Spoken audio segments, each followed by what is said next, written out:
ದನಕ್ಕೆ ಬಡಿದ ಹಾಗೆ, ಕೋಣಕ್ಕೆ ಬಡಿದ ಹಾಗೆ ಹೆಂಡತಿಗೆ ಬಡಿಯುವಂಥ ಸಂಸ್ಕೃತಿ ಅದು ಎಲ್ಲ ಜಾತಿಗಳನ್ನು ನೀವು ನೋಡಿದರೆ ಶೈಕ್ಷಣಿಕವಾಗಿ ಹಿಂದುಳಿದಿರುವಂತಹ, ಆರ್ಥಿಕವಾಗಿ ಹಿಂದುಳಿದಿರುವಂತಹ ಮತ್ತು ಸಾಮಾಜಿಕವಾಗಿ ಹಿಂದುಳಿದಿರುವಂತಹ ವರ್ಗಗಳು ಹೆಚ್ಚಿರ್ತದೆ. ಸೊ ರಿಫಾರ್ಮ್ನ ಪ್ರೋಸೆಸ್ಗೂ ಈ ಅವರ ಸಾಮಾಜಿಕ ಸ್ತರಕ್ಕೂ ಬಹಳ ಗಾಢವಾದಂಥ ಸಂಬಂಧ ಇದೆ. ಇನ್ನು ಮುಸ್ಲಿಂ ಪರ್ಸನಲ್ ಲಾ ಬೋರ್ಡ್ ಅನ್ನೋದು, ಇದರ ಬಗ್ಗೆ ಕೂಡ ಚರ್ಚೆ ನಡೆದಿದೆ.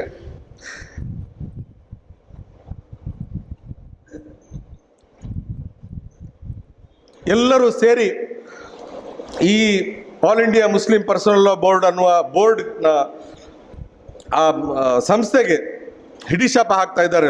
ನಿಜವಾಗಿ ಅದೊಂದು ಪ್ರೈವೇಟ್ ಬಾಡಿ, ಮುಸ್ಲಿಮರೆಲ್ಲರೂ ಸೇರಿಸಿ ಮಾಡಿದಂತಹ ಬಾಡಿ ಅಲ್ಲ ಅದು. ಆ ಬಾಡಿ ನಿರ್ಮಾಣ ಆದ ನಂತರ ಆ ಬಾಡಿಯ ಒಂದು ವಿಶೇಷತೆ ಏನಂತ ಹೇಳಿದರೆ, ಮುಸ್ಲಿಮರ ಬೇರೆ ಬೇರೆ ವಿಚಾರಧಾರೆಗಳ, ಬೇರೆ ಬೇರೆ ಸಂಘಟನೆಗಳ ಸದಸ್ಯರ ಎಂಡೋರ್ಸ್ಮೆಂಟ್ ಇದೆ ಅದಕ್ಕೆ. ಅದರಲ್ಲಿ ಎಲ್ಲ ಪ್ರಮುಖ ಸಂಘಟನೆಗಳ ಪ್ರಾತಿನಿಧ್ಯ ಆ ಸಂಘಟನೆಗೆ. ಅಂತಹ ಇನ್ನೊಂದು ವೇದಿಕೆ ಮುಸ್ಲಿಮರ ಬಳಿ ಇಲ್ಲ. ಬೇರೆ ವೇದಿಕೆ ಇಲ್ಲದ್ದರಿಂದ ಮಹತ್ವ ಪಡೆದಂತಹ ಒಂದು ವೇದಿಕೆ ಅದು. ಇಲ್ಲದಿದ್ದರೆ ಅದರ ಪಾತ್ರ ಬಹಳ ಸಣ್ಣದು. ಇಷ್ಟು ದೊಡ್ಡ ಸಮುದಾಯ, ಸಾವಿರಾರು ಸಮಸ್ಯೆಗಳಿರುವ, ಸಾವಿರಾರು ಅಗತ್ಯಗಳಿರುವ ಸಾವಿರಾರು ಸವಾಲುಗಳನ್ನು ಎದುರಿಸ್ತಾ ಇರುವಂತಹ ಸಮುದಾಯ.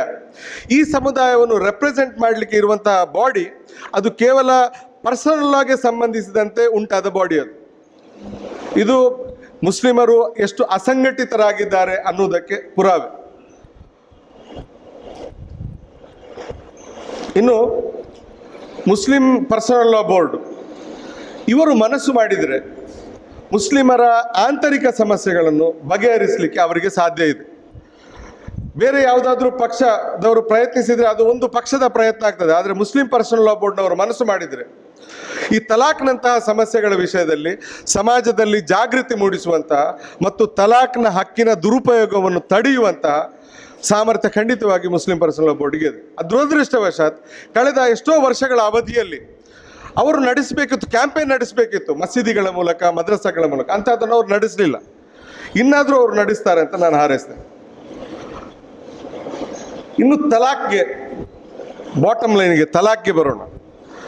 ತಲಾಕ್ನ ವಿಷಯ ಏನಂತ ಹೇಳಿದರೆ, ಮುಸ್ಲಿಮರು ಯಾರು ಕೂಡ ತಲಾಕನ್ನು ಬೆಂಬಲಿಸುವುದಿಲ್ಲ. ನೀವು ಯಾವುದೇ ಒಳ್ಳೆಯ ಮುಸಲ್ಮಾನ, ಕೆಟ್ಟ ಮುಸಲ್ಮಾನ, ಯಾರನ್ನು ಬೇಕಾದರೆ ಕೇಳಿ ನೋಡಿ. ವಿದ್ಯಾವಂತ ಮುಸಲ್ಮಾನ, ಅವಿದ್ಯಾವಂತ ಮುಸಲ್ಮಾನ, ತಲಾಕ್ ಒಂದು ಅನಿಷ್ಟ ಅಂತ ಎಲ್ಲರೂ ಒಪ್ತಾರೆ. ಮನೆಯಲ್ಲಿ ಟಾಯ್ಲೆಟ್ ಇದ್ದ ಹಾಗೆ ಇಸ್ಲಾಮಿನಲ್ಲಿ ತಲಾಕ್ ಇರೋದು. ಟಾಯ್ಲೆಟ್ ಅನ್ನೋದು ಬಹಳ ಒಳ್ಳೆಯ ಜಾಗ ಏನಲ್ಲ, ಆದರೆ ಅಗತ್ಯ ಇದೆ ಅದರದ್ದು. ಆದ್ದರಿಂದ ಅನಿವಾರ್ಯವಾಗಿ ಅದರ ಪ್ರೊವಿಷನನ್ನು ಮಾಡಲಾಗಿದೆ. ಗಂಡ ಹೆಂಡಿರು ಜೊತೆಯಾಗಿ ಬಾಳಲಿಕ್ಕೆ ಸಾಧ್ಯ ಇಲ್ಲದೆ ಇದ್ದಾಗ ಅವರನ್ನು ಧರ್ಮದ ಹೆಸರಿನಲ್ಲಿ, ಕಾನೂನಿನ ಹೆಸರಿನಲ್ಲಿ, ಸಂಪ್ರದಾಯದ ಹೆಸರಿನಲ್ಲಿ ಬಲವಂತವಾಗಿ ನೀವು ಜೊತೆಗೆ ಇರಬೇಕು ಅಂತ ನಿರ್ಬಂಧಿಸುವ ಬದಲು, ನೀವು ಜೊತೆಗೆ ಇರುವಾಗ ಪರಸ್ಪರ ಪ್ರೀತಿಯಿಂದ, ವಿಶ್ವಾಸದಿಂದ ಜೊತೆಗೆ ಇರಿ. ಹಾಗೆ ಜೊತೆಗೆ ಇರಲಿಕ್ಕೆ ಸಾಧ್ಯ ಆಗದಿದ್ದರೆ ಸಭ್ಯ ರೀತಿಯಲ್ಲಿ ಪರಸ್ಪರ ಬೇರ್ಪಡಿ ಅಂತ, ಅದಕ್ಕೆ ಇರುವಂತಹ ವ್ಯವಸ್ಥೆ ಈ ತಲಾಕ್ ಅನ್ನೋದು, ವಿಚ್ಛೇದನ ಅನ್ನೋದು. ಹಿಂದೂ ಧರ್ಮ ಮತ್ತು ಕ್ರೈಸ್ತ ಧರ್ಮಗಳಲ್ಲಿ, ಜಗತ್ತಿನ ಅನೇಕ ಧರ್ಮಗಳಲ್ಲಿ ಮೂಲತಃ ಈ ವಿಚ್ಛೇದನದ ಪ್ರೊವಿಷನ್ ಇರಲಿಲ್ಲ. ಕ್ರಮೇಣ ಆ ಧರ್ಮಗಳಲ್ಲಿ ಕೂಡ ಇದನ್ನು ಆವಿಷ್ಕರಿಸಿಕೊಳ್ಳಾಯಿತು, ಇದಕ್ಕೆ ಆಸ್ಪದ ಕೊಳ್ಳಾಯಿತು. ಇಂತಿಂತಹ ಸನ್ನಿವೇಶಗಳಲ್ಲಿ ವಿಚ್ಛೇದನ ಮಾಡ್ಬೋದು ಅಂತ ಅದು ಕ್ರಮೇಣ ನಡೆದದ್ದು. ಇಸ್ಲಾಂ ಧರ್ಮ ಆದಿಯಿಂದಲೇ ಇದರ ಅವಕಾಶ ಕೊಟ್ಟಿದೆ. ಮತ್ತು ತಲಾಕ್ ಅನ್ನುವ ಪದ್ಧತಿಯನ್ನು ಪರಿಚಯಿಸಿದ್ದು ಇಸ್ಲಾಂ ಧರ್ಮ ಅಲ್ಲ. ತಲಾಕ್ ಅನ್ನುವ ಪದ್ಧತಿಯನ್ನು ಇಸ್ಲಾಂ ಧರ್ಮ ಪರಿಚಯಿಸಿದ್ದಲ್ಲ. ಸಾಮಾನ್ಯವಾಗಿ 3 ತಲಾಕ್ನ ಪದ್ಧತಿ ಇದು ಇಸ್ಲಾಂ ಧರ್ಮ ಪರಿಚಯಿಸಿದ್ದು ಅಂತ ಹೇಳ್ತಾರೆ. ನಿಜವಾಗಿ ಇಸ್ಲಾಂ ಧರ್ಮ, ಪ್ರವಾದಿ ಮುಹಮ್ಮದ್ ಸಲ್ಲಲ್ಲಾಹು ಅಲೈಹಿ ವಸಲ್ಲಂ ಅವರು ತಮ್ಮ ಧರ್ಮ ಬೋಧನೆ ಆರಂಭಿಸಿದ ಸಮಾಜದಲ್ಲಿ ತಲಾಕ್ನ ಪದ್ಧತಿ ಇತ್ತು.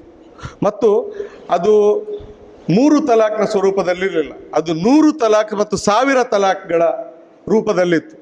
ಮನುಷ್ಯ ಬೇಕಾದವರನ್ನು ಮದುವೆ ಆಗ್ಬೋದು ಮತ್ತು ತಾನು ಮದುವೆ ಆದ ಹೆಂಡತಿಯನ್ನು ಬೇಕಾದಾಗ ಬಿಡ್ಬೋದು, ಮತ್ತೆ ಮನಸ್ಸಾದಾಗ ಅವಳನ್ನು ಮತ್ತೆ ಸೇರಿಕೊಳ್ಬೋದು ಅಂತ.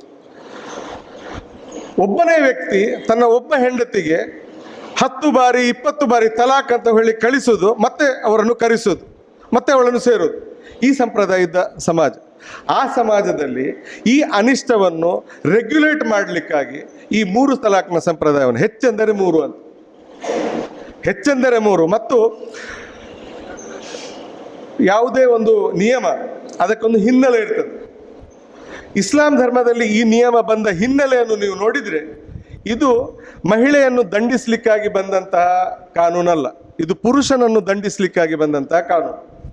ನೀನು ತಲಾಕ್ ಅಂತ ಹೇಳಿ ಹೆಂಡತಿಯನ್ನು ಕಳಿಸಿದರೆ ಮತ್ತೆ ನಿನ್ನ ಇಷ್ಟ ಪ್ರಕಾರ ವಾಪಸ್ ಅವಳನ್ನು ಕರೆಸಲಿಕ್ಕೆ ಸಾಧ್ಯ ಇಲ್ಲ ಅಂತ ನಿಯಮ ಮಾಡಿ.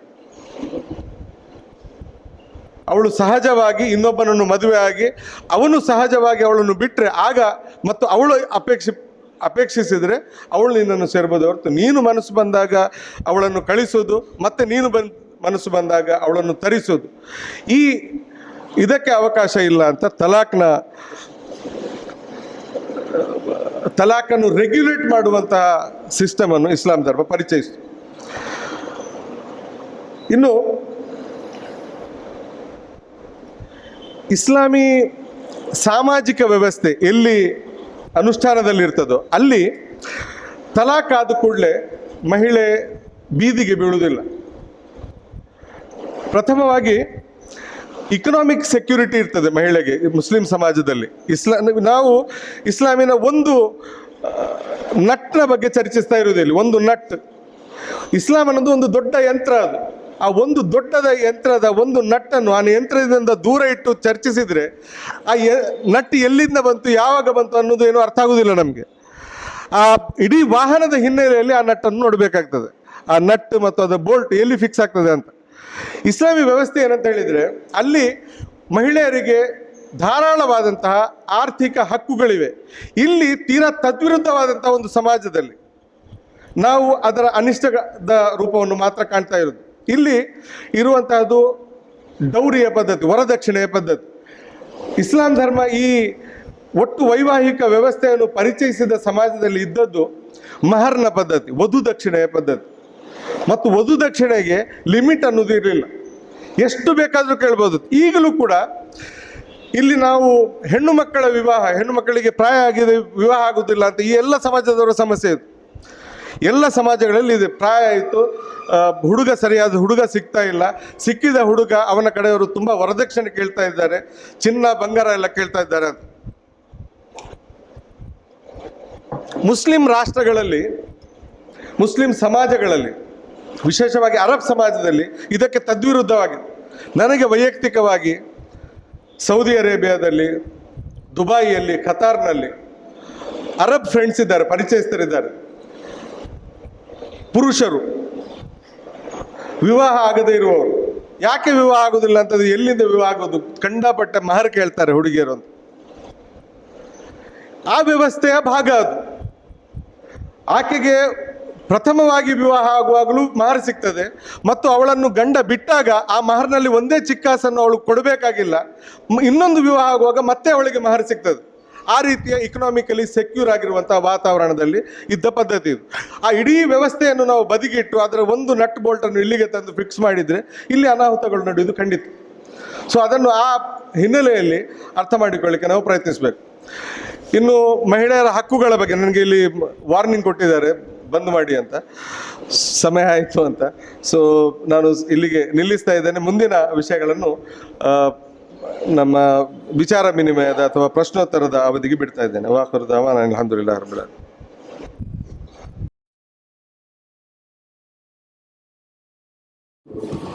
ಸುತ್ತಿಗೆಯವರಿಗೆ ಬಹಳ ಚೆನ್ನಾಗಿ ನೀವು ವಿಷಯ ಪ್ರೆಸೆಂಟೇಷನ್ ಮಾಡಿದ ಬಗ್ಗೆ ತುಂಬ ಅಭಿನಂದನೆಗಳು. ಭಾಳ ಚೆನ್ನಾಗಿ ವಿಷಯನ ಕೊಟ್ಟಿದ್ದೀರಿ ನೀವು. ಅಲ್ಲಿ ಒಂದು ವಿಷಯ ನನಗೆ ಸಂಶಯ ಬಂತು ಹೇಳಿದ್ರೆ, ಈಗ ಮಸೀದಿಗಳಲ್ಲಿ ಇಂಥ ವಿಷಯ ಅವರು ಆ ಮುಲ್ಲಾಗಳು ಇವರು ಎಜುಕೇಟ್ ಮಾಡಬೇಕಂತ ಇದು ಮಾಡಿದ್ರೆ ಅಥವಾ ಇಂಥ ಚರ್ಚೆಗಳನ್ನು ತಂದರೆ, ಈಗ ನೋಡಿ ನಮ್ಮಲ್ಲಿ ಅಥವಾ ಯಾವುದೇ ರಾಜಕೀಯದ ವಿಚಾರಗಳನ್ನು ತಂದಾಗ ಅದು ಎಷ್ಟು ಅಪಾಯ ಆಗ್ಬೋದು ಅಂತ ಹೇಳಿ. ಈಗ ನೋಡಿ ನಮ್ಮಲ್ಲಿ ಈಗ ವಿಶ್ವ ಹಿಂದೂ ಪರಿಷತ್ತು ಇದೆಲ್ಲವೂ ಕೂಡ ಮಠ ಇದರಿಂದೇ ಮಾಡಿದ್ದು, ಅಲ್ಲಿಯೇ ಚರ್ಚೆಗಳನ್ನು ಮಾಡ್ತಾ ಇದ್ದಾರೆ. ಅದು ಹೇಗೆ ಒಂದು ರೀತಿಯ ಕಮ್ಯುನಲ್ ಭಾವನೆಗಳನ್ನು ತಂತ ಅದೇ ರೀತಿಯಲ್ಲಿ ಇಸ್ಲಾಮಿಕ್ ಇದರಲ್ಲಿ ಸಮಾಜದಲ್ಲಿ ಕೂಡ ಅದೇ ರೀತಿಯ ಒಂದು ಸಂಕುಚಿತ ಮನೋಭಾವ ತರ್ಬೋದು ಅಂತ ನನಗೆ ಹೆದರಿಕೆ. ಈಗ ಪ್ರತಿಯೊಂದು ಮಸೀದಿಗಳಲ್ಲಿ, ಚರ್ಚ್ಗಳಲ್ಲಿ ಮತ್ತು ನಮ್ಮ ದೇವಸ್ಥಾನಗಳಲ್ಲೆಲ್ಲ ಇಂಥದ್ದೇ ಆಗಿಬಿಟ್ರೆ ಅದಕ್ಕಿಂತ ಹೊರಗೆ ಹೋಗಿ, ಈಗ ನೀವು ಮಸೀದಿಯಲ್ಲಿ ಚರ್ಚೆ ಮಾಡಿಲ್ಲ, ಇದನ್ನ ಇಲ್ಲಿ ತಂದ್ವಿ, ಇಲ್ಲಿ ಚರ್ಚೆ ಮಾಡ್ಬೋದು. ಹಾಗೆದು ಆ ರೀತಿಯಲ್ಲಿ ಬಂದ್ರೆ ಒಳ್ಳೇದು ಅಂತ ನಂಗೆ ಅನಿಸ್ತದೆ. ಸಾಮಾನ್ಯವಾಗಿ ನಮ್ಮ ದೇಶದ ಮಸೀದಿಗಳಲ್ಲಿ, ಚರ್ಚುಗಳಲ್ಲಿ, ದೇವಸ್ಥಾನಗಳಲ್ಲಿ ಸಮಾಜಕ್ಕೆ ಒಳ್ಳೆದಾಗುವಂತ ವಿಷಯಗಳನ್ನು ಕಲಿಸ್ತಾರೆ. ಕದಿಬೇಡಿ ಅಂತ ಕಲಿಸ್ತಾರೆ, ಮೋಸ ಮಾಡಬೇಡಿ ಅಂತ ಕಲಿಸ್ತಾರೆ, ಅತ್ಯಾಚಾರ ಮಾಡಬೇಡಿ ಅಂತ ಕಲಿಸ್ತಾರೆ. ಈ ಬೋಧನೆಗಳೇ ನಡೆಯುತ್ತೆ. ಇನ್ನು ಕೆಲವರು ಇಂತಹ ಮಸೀದಿಗಳನ್ನು ಅಥವಾ ಮಂದಿರಗಳನ್ನು, ಚರ್ಚುಗಳನ್ನು ತಮ್ಮ ಸ್ವಾರ್ಥಕ್ಕಾಗಿ, ತಮ್ಮ ರಾಜಕೀಯ ಉದ್ದೇಶಗಳಿಗಾಗಿ, ತಮ್ಮ ಕೋಮುವಾದಿ ವಿಚಾರಧಾರೆಗಳ ಪ್ರಮೋಷನ್ಗಾಗಿ ಬಳಸ್ತಾರೆ. ಅದನ್ನು ತಡಿಬೇಕಾದದ್ದು ಎಲ್ಲ ಸಮಾಜಗಳ ಕರ್ತವ್ಯ. ಮನಸ್ಸು ಮಾಡಿದರೆ ನಮ್ಮ ಇದೇ ಆರಾಧನಾಲಯಗಳ ಮೂಲಕ ಎಷ್ಟೋ ಸಾಮಾಜಿಕ ಅನಿಷ್ಟಗಳ ವಿರುದ್ಧ ಜನಜಾಗೃತಿ ಮೂಡಿಸಬಹುದು. ಉದಾಹರಣೆಗೆ ಶರಾಬು ಅನ್ನೋದು ನನ್ನ ಭಾಷಣದಲ್ಲೂ ಹೇಳಿದೆ. ಶರಾಬು ಅನ್ನೋದು ಬಹಳ ಸೆಕ್ಯುಲರ್ ವಸ್ತು. ಅದು ಜಾತ್ಯತೀತವಾಗಿ ಎಲ್ಲರನ್ನೂ ನಾಶ ಮಾಡುವ ವಸ್ತು. ಯಾವುದೇ ಧರ್ಮದಲ್ಲಿ ಅದನ್ನು ಬೆಂಬಲಿಸಲಾಗುವುದಿಲ್ಲ, ಪ್ರೋತ್ಸಾಹಿಸಲಾಗುವುದಿಲ್ಲ. ಅಂತಹ ವಸ್ತುವನ್ನು ಕಾಮನ್ ಎಜೆಂಡಾ ಆಗಿ ಮಾಡಿಕೊಂಡು ನಮ್ಮ ಎಲ್ಲ ಆರಾಧನಾಲಯಗಳಲ್ಲಿ ಅದರ ವಿರುದ್ಧ ಜಾಗೃತಿ ಬೆಳೆಸುವಂತ ಕೆಲಸ ಮಾಡ್ಬೋದು ನಾವು ಮನಸ್ಸು ಮಾಡಿದ್ರೆ. ಅದೇ ರೀತಿ ಇಂತಹ ಆಂತರಿಕ ಸಮಸ್ಯೆಗಳಿವೆ. ಇಂತಹ ಆಂತರಿಕ ಸಮಸ್ಯೆಗಳ ಬಗ್ಗೆ ಕೂಡ ಮಸೀದಿಗಳಲ್ಲಿ, ಚರ್ಚುಗಳಲ್ಲಿ, ಮಂದಿರಗಳಲ್ಲಿ ಕೆಲವು ಕಡೆ ನಡೀತಾ ಇದೆ. ಎಲ್ಲ ಕಡೆ ಕೂಡ ಅದು ನಡಿಬೇಕು, ಜಾಗೃತಿ ಬೆಳೆಸುವಂತ ಕೆಲಸ. ಬಹುಪತ್ನಿತ್ವ ಎಂತಹ ಸಮರ್ಥನೆಗಳಿದ್ದರೂ ಇಂದಿನ ಮುಂದುವರಿದ ಸಮಾಜದಲ್ಲಿ ಸಹ್ಯವೇ? ಒಂದು ವಸ್ತು ಕೆಟ್ಟದು ಅಂತ ಆದ್ರೆ ಅದು ಹಿಂದುಳಿದ ಸಮಾಜದಲ್ಲೂ ಕೆಟ್ಟದು, ಮುಂದುವರಿದ ಸಮಾಜದಲ್ಲೂ ಕೆಟ್ಟದು. ಇನ್ನು ಒಳ್ಳೇದು ಅಂತಾದ್ರೆ ಎಲ್ಲ ಸಮಾಜಕ್ಕೂ ಒಳ್ಳೇದು. ಈ ಬಹುಪತ್ನಿತ್ವ ಒಳ್ಳೇದು ಅಂತ ಯಾರು ಹೇಳುವುದಿಲ್ಲ. ಬಹುಪತ್ನಿತ್ವ ಅನ್ನೋದು ಒಂದು ಅನಿವಾರ್ಯ ಪರಿಸ್ಥಿತಿಯಲ್ಲಿ ಅನುಮತಿಸಲಾಗಿರುವಂತ ವಿಷಯ, ಮತ್ತು ಅದಕ್ಕೆ ನಾವು ಬಹುಪತ್ನಿತ್ವದ ಅನುಮತಿ ಇಸ್ಲಾಮಿನಲ್ಲಿ ಇದೆ ಅಂತ ಹೇಳ್ತೇವೆ. ಆದ್ರೆ ಅದರ ಜೊತೆಗೆ ಒಂದು ದೊಡ್ಡ ಬ್ಯಾಗೇಜ್ ಇದೆ. ಬಹುಪತ್ನಿತ್ವಕ್ಕೆ ಹೋಗುವವರು, ಒಂದಕ್ಕಿಂತ ಹೆಚ್ಚು ಮದುವೆ ಆಗಲಿಕ್ಕೆ ಹೊರಡುವವರು, ಅವರು ಏನೆಲ್ಲ ಶರ್ತಗಳನ್ನು ಪಾಲಿಸಬೇಕು ಅಂತ ಒಂದು ದೊಡ್ಡ ಪಟ್ಟಿ ಇದೆ ಅದೇ ಧರ್ಮದಲ್ಲಿ. ಒಂದು ಹೆಂಡತಿ ಇರುವವರಿಗೆ ಇಸ್ಲಾಂ ಧರ್ಮ ಹೆಂಡತಿಯರ ಬಗ್ಗೆ ಕೊಟ್ಟಿರುವಂತಹ ಕರ್ತವ್ಯಗಳ ಪಟ್ಟಿ, ಅದನ್ನು ಪಾಲಿಸಲಿಕ್ಕೆ ಸಾಧ್ಯ ಇಲ್ಲ. ಮದುವೆ ಆಗಿ ಕೆಲವು ವರ್ಷ ಆಯ್ತು, ನನಗೆ ಅನುಭವದಿಂದ ಹೇಳ್ತಾ ಇದ್ದೇನೆ. ಒಂದೇ ಪತ್ನಿಗೆ ಸಂಬಂಧಿಸಿದಂತೆ ಇಸ್ಲಾಂ ಧರ್ಮದಲ್ಲಿ ನನಗೆ ನೀಡಲಾಗಿರುವಂತಹ ಕರ್ತವ್ಯಗಳ ಪಟ್ಟಿ, ಅದನ್ನು ಪಾಲಿಸಲಿಕ್ಕೆ ಸಾಧ್ಯ ಇಲ್ಲ. ಸೊ ಧರ್ಮ ಪ್ರಜ್ಞೆ ಇರುವವರು ಉಂಡಾಡಿಗಳಾಗಿ ಇನ್ನೊಂದು ಮದುವೆಗೆ ಹೋಗುವುದಿಲ್ಲ. ಅನಿವಾರ್ಯ ಪರಿಸ್ಥಿತಿಗಳಲ್ಲಿ ಅದರ ಅಗತ್ಯ ಇರ್ತದೆ, ಅದರ ಅನುಮತಿ ಇರ್ತದೆ. ಮತ್ತು ಧರ್ಮದಲ್ಲಿರುವಂತಹ ಎಲ್ಲ ಅವಕಾಶಗಳನ್ನು, ಎಲ್ಲ ಅನುಮತಿಗಳನ್ನು, ಆ ಅನುಮತಿಗಳ ಹಿಂದೆ ಇರುವಂತಹ ಶರ್ತಗಳನ್ನು ಬದಿಗಿಟ್ಟು ದುರುಪಯೋಗ ಪಡಿಸುವವರೆಲ್ಲ ಕಡೆ ಇದ್ದಾರೆ. ಆ ದುರುಪಯೋಗ ಪಡಿಸುವವರನ್ನು ನೋಡಿ ಅವರ ಆಧಾರದಲ್ಲಿ ಸಮಾಜಕ್ಕೆ ನಿಯಮಗಳನ್ನು ಮಾಡುವುದಲ್ಲ. ಸಮಾಜದ ಸಾಮಾನ್ಯ ನಿಯಮಗಳನ್ನು ಮಾಡುವಾಗ, ಧರ್ಮದ ನಿಯಮಗಳನ್ನು ರೂಪಿಸುವಾಗ ಸಮಷ್ಟಿ ಹಿತವನ್ನು ದೃಷ್ಟಿಯಲ್ಲಿ ಇಟ್ಟುಕೊಂಡು ಮಾಡಲಾಗ್ತದೆ. ಮತ್ತು ಸಮಾಜದ ಬಹುತೇಕ ಜನರು ಯಾವಾಗಲೂ ಸರಿದಾರಿಯಲ್ಲಿ ಇರ್ತಾರೆ ಅನ್ನುವ ನಂಬಿಕೆಯಿಂದ ಅದನ್ನು ಮಾಡಿರಲಾಗ್ತದೆ. ಅದನ್ನು ಕೆಲವು ಜನರು ದುರುಪಯೋಗಿಸ್ತಾರೆ. ಕೆಲವೊಮ್ಮೆ ದುರುಪಯೋಗ ಮಾಡುವವರ ಸಂಖ್ಯೆ ಹೆಚ್ಚುತ್ತಾ ಹೋಗ್ತದೆ. ಆಗ ಸಮಾಜದ ಇತರರ ಕರ್ತವ್ಯ ಅದನ್ನು ನಿಯಂತ್ರಿಸುವುದು. ಸೊ ಇದಕ್ಕೂ ಇಂತಹ ವಿಷಯಗಳಲ್ಲಿ ಆಧುನಿಕತೆ ಮತ್ತು ಪ್ರಾಚೀನತೆಗೆ ಏನು ಸಂಬಂಧ ಇದೆ? ಕೆಟ್ಟದು ಎಲ್ಲ ಕಾಲಗಳಲ್ಲೂ ಕೆಟ್ಟದ್ದು. ತ್ರಿವಳಿ ತಲಾಖ್ ಪಾಕಿಸ್ತಾನ, ಮೊರಕ್ಕೋದಂತಹ ಮುಸ್ಲಿಂ ದೇಶಗಳಲ್ಲಿ ಪ್ರತಿಬಂಧಿಸಿದೆ. ಆದರೆ ಭಾರತದಂತಹ ಜಾತ್ಯತೀತ ದೇಶದಲ್ಲಿ ತ್ರಿವಳಿ ತಲಾಖ್ಗೆ ವಿರೋಧ ಏಕೆ? ನೋಡಿ, ಸೌದಿ ಅರೇಬಿಯಾದಲ್ಲಿ ಮಹಿಳೆಯರಿಗೆ ಡ್ರೈವಿಂಗ್ ಮಾಡಲಿಕ್ಕೆ ನಿಷೇಧಿಸಿದೆ. ಅದರ ಅರ್ಥ ನಾವು ಭಾರತದಲ್ಲಿ ಅದನ್ನು ನಿಷೇಧಿಸಬೇಕಂತ? ಇವೆಲ್ಲ ಸರ್ವಾಧಿಕಾರಿ ದೇಶಗಳು. ಮುಸ್ಲಿಮರು ಭಾರತದಲ್ಲಿ ಯಾವಾಗಲೂ, ಮುಸ್ಲಿಮರು ಅನೇಕ ತಪ್ಪುಗಳನ್ನು ಮಾಡಿರ್ಬೋದು, ಆದ್ರೆ ಯಾವಾಗಲೂ ಇಂತಹ ಮುಸ್ಲಿಂ ದೇಶದಲ್ಲಿ ಇಂತಹ ಕಾನೂನು ಇದೆ, ಆದ್ದರಿಂದ ನಮ್ಮ ದೇಶದಲ್ಲಿ ಇಂತಹ ಕಾನೂನು ತರಬೇಕು ಅಂತ ಯಾವಾಗಲೂ ಬೇಡಿಕೆ ಮಂಡಿಸಿದ್ದುಂಟ? ಪಾಕಿಸ್ತಾನದಲ್ಲಿ ಇಂತಹ ಕಾನೂನು ಉಂಟು, ನಮ್ಮ ದೇಶದಲ್ಲೂ ಬೇಕು. ಅಥವಾ ಅಫ್ಘಾನಿಸ್ತಾನದಲ್ಲಿ ಇಂತಹ ಕಾನೂನು ಉಂಟು, ನಮ್ಮ ದೇಶದಲ್ಲೂ ಬೇಕು. ಸೌದಿ ಅರೇಬಿಯಾದಲ್ಲಿ ಇಂತಹ ಕಾನೂನು ಉಂಟು, ನಮ್ಮ ದೇಶದಲ್ಲೂ ಬೇಕು. ಮುಸ್ಲಿಮರು ತಮ್ಮ ಧ್ಯೇಯ ಧೋರಣೆಗಳನ್ನು ನಿರ್ಧರಿಸುವಾಗ ಬೇರೆ ಮುಸ್ಲಿಂ ದೇಶಗಳಲ್ಲಿ, ಮುಸ್ಲಿಂ ಬಹುಸಂಖ್ಯಾತ ದೇಶಗಳಲ್ಲಿ ಏನು ನಡೀತದೆ ಅಂತ ನೋಡಿ ಆ ಆಧಾರದಲ್ಲಿ ತಮ್ಮ ಎಜೆಂಡಾವನ್ನು ನಿರ್ಧರಿಸುವುದಿಲ್ಲ. ಹೆಚ್ಚಿನ ಮುಸ್ಲಿಂ ದೇಶಗಳಲ್ಲಿ ರಾಜಾಳ್ವಿಕೆ ಇದೆ. ಈ ರಾಜಾಳ್ವಿಕೆ ಅನ್ನೋದು ಇಸ್ಲಾಮಿನ ಸ್ಫೂರ್ತಿಗೆ, ಇಸ್ಲಾಮಿನ ತಿರುಳಿಗೆ ವಿರುದ್ಧವಾಗಿರುವಂತದ್ದು. ಅದನ್ನು ಮುಸ್ಲಿಮರು ವಿರೋಧಿಸ್ತಾರೆ. ಹೆಚ್ಚಿನ ಮುಸ್ಲಿಂ ರಾಷ್ಟ್ರಗಳಲ್ಲಿ ಸರ್ವಾಧಿಕಾರ ಇದೆ, ಅದನ್ನು ಸ್ವತಃ ಆ ದೇಶಗಳ ಮುಸ್ಲಿಮರು ವಿರೋಧಿಸ್ತಾರೆ. ಸೊ ಆ ದೇಶಗಳಲ್ಲಿ ಯಾವುದನ್ನು ನಾವು ಆದರ್ಶ ಆಗಿ ಪರಿಗಣಿಸುವುದು. ಆದ್ರಿಂದ ಅವರು ಮಾಡಿದ್ದನ್ನು ನಾವು ಮಾಡಬೇಕು. ಒಳ್ಳೆಯದಿದ್ರೆ ನಾವಾಗಿ ಅದನ್ನು ಮಾಡ್ತೇವೆ, ಕೆಟ್ಟದಿದ್ರೆ ಇಡೀ ಮುಸ್ಲಿಂ ಜಗತ್ತು ಮಾತ್ರ ಅಲ್ಲ ಇಡೀ ಜಗತ್ತು ಮಾಡಿದ್ರೆ ನಾವು ಅದನ್ನು ಮಾಡುದಿಲ್ಲ. ಇದು ಮುಸ್ಲಿಮರ ಧೋರಣೆ.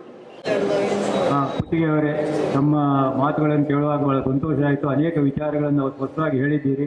ಆದರೆ ನಾನು ಹಿಂದೆ ಅಮ್ಮಣ್ಣಿ ರಾಮಣ್ಣ ಶೆಟ್ಟಿ ಸಭಾಭವನದಲ್ಲಿ ಒಂದು ಪ್ರಶ್ನೆ ಕೇಳಿದ್ದೆ. ಆ ಪ್ರಶ್ನೆಯನ್ನು ಇಲ್ಲಿಯೂ ನಾನು ಕೇಳ್ತಾ ಇದ್ದೇನೆ. ನನ್ನ ಹೆಸರು ತೋನ್ಸೆ. ಏನಾಗಿದೆ ತಾವು ಹೇಳ್ತಾ ಇದ್ದೀರಿ ತಲಾಕಿನ ಬಗ್ಗೆ. 3 ಸಲ ತಲಾಕ್ ಅಂದ್ರೆ ಆಗ್ತದೆ ಅಥವಾ 3 ತಲಾಕ್ ನನಗೆ ಅರ್ಥ ಆಗಿಲ್ಲ. ತಲಾಕು 3 ಸಲ ಕೊಟ್ಟರೆ ಮಹಿಳೆ ಏನೋ ಆಗ್ತದೆ ಅಂತ ಒಂದು. ಆಮೇಲೆ ಅದರ ಬಗ್ಗೆ ಅವರಲ್ಲಿಯೇ ಅದನ್ನು ವಿರೋಧಿಸುವ ಮನೋಭಾವ ಬರಬೇಕಂತ ಪ್ರಸ್ತಾಪ ತಾವು ಹೇಳ್ತಾ ಇದ್ದೀವಿ. ಪೂರ್ಣದಲ್ಲಿ